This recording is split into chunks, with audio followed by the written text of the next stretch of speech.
Morning everyone, this is Morning Coffee. It is the beginning of another week. I hope you had a good weekend and I hope this week holds everything you want it to. Go ahead and get up and just get going and go kill this week and get everything done that you want to get done. For this show, we are going to go right back into the logical fallacies and we're going to go talk about appeal to emotion today. And appealing to emotion is manipulating an emotional response in place of a valid or compelling argument. It appeals to emotion appeals to emotion include appeals to fear, envy, hatred, pity, guilt, and more. Though a valid and reasoned argument may sometimes have an emotional aspect, one must be careful that emotion doesn't obscure or replace reason. And here's your example. Luke didn't want to eat his sheep's brains with chopped liver and Brussels sprouts, but his father told him to think about the poor, starving children in a third world country who weren't fortunate enough to have any food at all. I think we've all been a victim of this appeal to emotion. Gotta feed or finish your meal because there's starving kids in another country somewhere. I think as it applies to our country today, there's obviously tons of appeals to emotion out there, in politics, in everyday media, in marketing that's used. So just be aware of what an appeal to emotion is. Make sure that somebody isn't just appealing to emotion to try and evoke a sentiment or a feeling of hatred or envy or fear or guilt from you.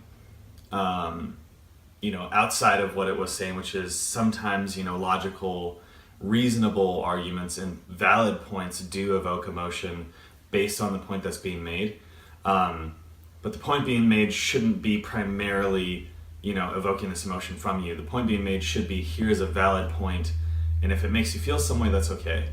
But you shouldn't be playing on people's emotions, and they should be playing on you. So if you feel like someone's leading you down a corridor that is making you feel one way or another, then that's wrong. And they're trying to use this appeal to emotion fallacy against you. So I think it's equally important when you're in an argument to try and not force someone to feel some way, and to not make your arguments based off of an emotion.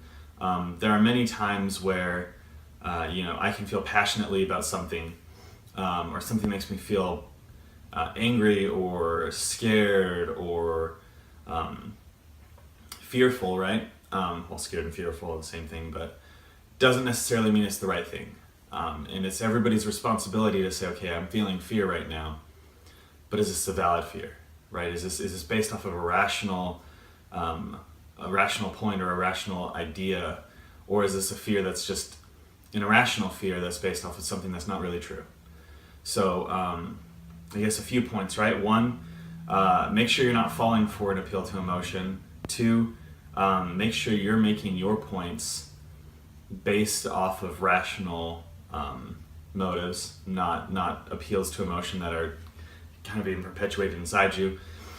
I guess the second part is make sure your ideas aren't coming from these feelings that are appeal to emotion against you.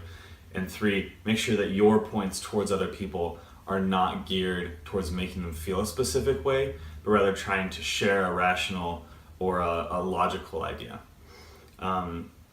As with the rest of these logical fallacies, it's just kind of one of those things where you've kind of got to read it a few times, get it in your mind, and get used to the concept, and you'll start to kind of see them pop up, and you'll become a little more aware of them when you see them.